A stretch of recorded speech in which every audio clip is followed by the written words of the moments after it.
Hey everyone, welcome back to Corporate Decoder, the place where we decode the hidden stories within company filings. Today we're diving into Zivo Bioscience's latest report, and let's just say things are heating up in the world of biotech funding. Before we jump in, if you love getting clear, no-nonsense insights from these complex documents, make sure you hit that subscribe button. Also, we have a fantastic community on Discord where we break down these reports even further, so check out the link in the description below.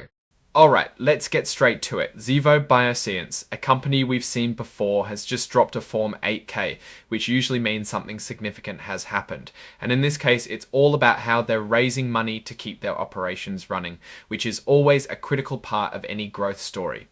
So what's the big news? On July 8th of last year, Zivo issued what they call a bridge promissory note. Think of this as a short-term loan.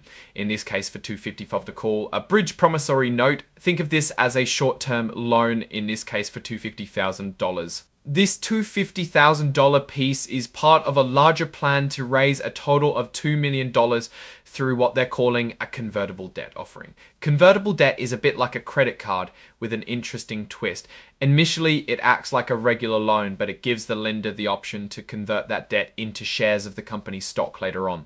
They're going out to accredited investors. These are typically wealthy individuals or institutions that the government considers sophisticated enough to handle higher risk investments.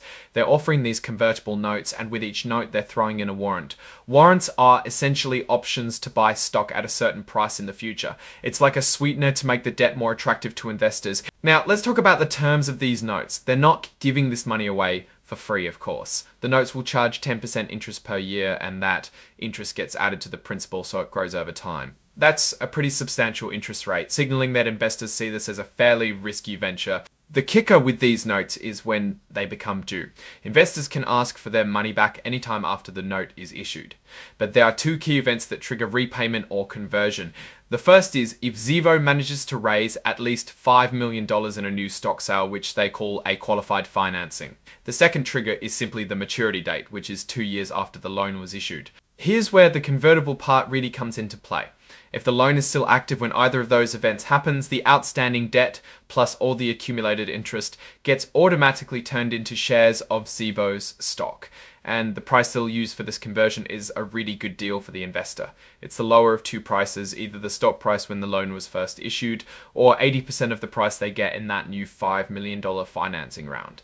This is a strong incentive for investors to hope Zivo's stock price goes up, or that their next funding round is at a decent valuation. They also have an option if someone buys Zivo, what's called a change of control. In that situation, the investor can choose to convert their debt into stock at that same favorable lower of price. If they don't convert, Zivo has to pay them back in cash when that sale happens. Zivo can't just pay these loans back early whenever they want. They need permission from most of the investors or have to give 30 days notice and pay back the loan plus a 15% premium. That premium is essentially a penalty for early repayment, making it more expensive for Zivo if they want to clear this debt ahead of schedule. This suggests the investors want to be sure they get their return, either through interest, conversion, or this repayment penalty. And a crucial detail, these notes are unsecured. This means if Zivo goes bankrupt or can't pay its debts, the holders of these notes are at the back of the line. Anyone who has loans secured by Zivo's assets gets paid back first. This makes these notes even riskier and explains why the interest rate is so high and the conversion terms are so favorable. Now let's look at those warrants again. The number of shares you can buy with a warrant is tied to the original loan amount and the stock price when the loan was made. Essentially, each warrant gives the investor the right to buy stock that's worth about 10% of their initial loan amount based on the stock price at the time the loan was given. These warrants have a 5-year lifespan and can be used from day one. The price at which the investor can buy the stock with the warrant is simply the closing price of Zivo stock on the actual day the loan was issued. This means if the stock price goes up from that issuance day price, the warrant holder can buy it at the old lower price and make a profit. Now, all this information about the notes and warrants is important, but it's also just a summary. The actual detailed legal documents that spell out all the exact terms are filed as exhibits to this report. These are the real contracts and they're incorporated into this filing, meaning they're officially part of the record.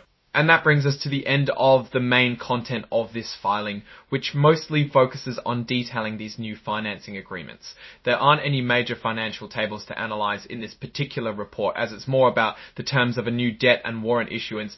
So what's my take on all this? Zivo Bioscience is clearly in a phase where they need cash to operate and potentially grow. They're using convertible debt, which is a common way for early stage or growth companies to get funding, especially when they might not have a lot of assets to secure traditional loans. The high interest rate and favorable conversion terms for investors show that Zivo is likely seen as a higher risk company by the market. This means investors are demanding a greater return and more protections for their money. The conversion price being pegged to the lower of two prices is designed to give investors a significant upside, even if the company's stock price doesn't skyrocket. The real risk here for Zivo is the dilution. Every time these notes convert into stock, it means more shares are issued, which can reduce the ownership percentage of existing shareholders. They need to be mindful of how much equity they're giving away in exchange for this capital.